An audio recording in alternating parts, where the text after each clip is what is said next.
ඒ මල්ලි මහසෝනා අපිත් එක්ක සෙල්ලම් කරනවා වගේ. ජයේ මල්ලි අපිට මේ මාළු මල්ල ඕනේද? ඔයා මේක ගත්ත වෙලාවේ ඉඳන් බයික් එක බරය වගේ. හරි ඔබට එපා නම් මට දියන්. මෙහෙම කියලා වැඩි දුරක් යන්න හැම්බුන්නේ නැහැ. කළු බල්ලයක් බයික් එක ඉස්සරහට පැන්නා. අපි ඉස්සරහට වේගයෙන් යමු. ජයේ ඔය මාළු මල්ල විසික් කරපන්. ඕක නිසා තමා මේ ඔක්කොම කියලා චන්දරේ කිව්වා. ඔබට එපා නම් මන් ගන්නම්. පන්සලෙන් ඉඳන් දෙදෙනාම ගෙදර ගියා. සතියක් ගියේ නෑ. මාළු මල්ලත් අරගෙන ගියා. ජයේ මැරුවිකාර කියවනවා. උත සහලෝනා උන. චන්දරේ වෙච්ච දේ දන්න නිසා. ගමේ මිනිස්සෙක් එක්කා කපු මහත්තයෙක් හම්බ වෙන්න ගියා. මෝන් දෙන්නා අල්ලපු ගමේ ඉන්න කපු මහත්තයා ළඟට ගියා. මෝන් දෙන්නා කාරණාව කියන්න කලින් උබලගේ යාළුවට ඔහොම වෙලා මදි. චන්දරේ සහ ඔවුත් එක්කා අපු මිනිස්සයා එකින් එකාගේ මුණවල් පුදුමෙන් බැලුවා. චන්දරේ වෙච්ච දේ කපු මහත්තට කිව්වා. කපු මහත්තයා ජයේ බලලා මහසෝන් බැල්ම තවත් දවසක් ජීවත් වෙන්න. චන්දරේ ඇහුවා. මකුත්ම කරන්න බැරිද? එක දෙයක් තියේ. රෑ 12ට කනතකට ගිහින් අලුත වලලපු තුන් කුළුදුල් මිනිහත් ඕනෑ. චන්දරේ එදාම අල්ලපු ගමට ගියා. අලුත වලලපු ළමයක්ගේ මිනියක් තියනවා කියලා චන්දරේගේ යාළුවෙක් කීවා. ඒ කියමනෙන් රැවෙලා චන්දරේ ගමේ කොල්ලෝ ටිකකුත් කාපු මහත්තයා ගියේ. කට්ටිය වල හාරන්න පටන් ගත්තා.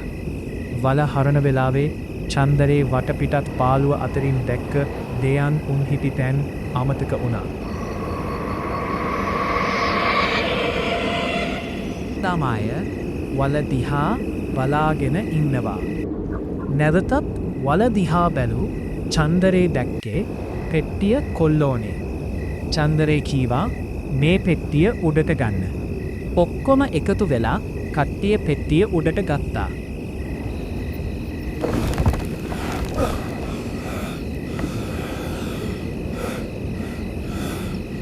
ඒ නූල ඌතුරක් කියන්න කලින් ගිහින් දෙන්න ඕනේ. කාපු මහත්තයා පෙට්ටිය මත වැතිර මතුරන්න ගත්තා. මතොරලා ඉවර වුණාට පස්සේ කපුවා නුලක් චන්දරේ අතට දුන්නා. වරුවක් හා හූ හැඩවල් තුනක් ඇහෙන්න කලින් කපුවා කියා සිටියේ ජයගේ අතේ බදින්න ඕනේ. මොන වෙලාවෙවත් පිටිපස්ස බලන්න එපා. චන්දරේ එසැනින් දුවගෙන ගියා ජයේ ඉන්න තැනට. හුවක දුරක තිබුණා. චන්දරේ දුවන විට ඉස්සරහින් ජයේ හම්බුණා. චන්දරේ දන්නවා මේ ජයේ නොවන බව. තවත් ඉස්සරහට යන විට පරහරහා හරකෙක් පැන්න. ඒත් එක්කම පළවෙනි හුව තිබුණා. එතනින් වේලපත්තට පැනලා නියර දිගේ වැඩි දුර යන්න හම්බුන්නේ. මහා ඒක මාර ගහක් උඩ ඉඳන් බලන් ඉන්නවා. චන්දරේ එතන තිබ්බ අඩි 6ක් විතර තාප්පෙන් පැන්න. දුවන්න ගත්තා. ඒත් එක්කම දෙවැනි හුවත් තිබුණා.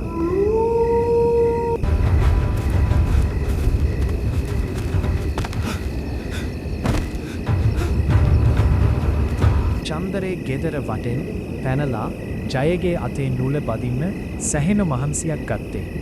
ගමේ මිනිස්සු ජයව හයයෙන් අල්ලගත්තා. චන්දරේ ජයගේ අතේ නූල බැඳලා ඒත් එක්කම තුන්වෙනි හුවත් තිබුණා. ඉන් පසු ජයට සුව වුණා. ඒදා ඉඳන් මෝන් දෙන්නා කනත්ත ගාවින් හවසට විතරයි ගියේ.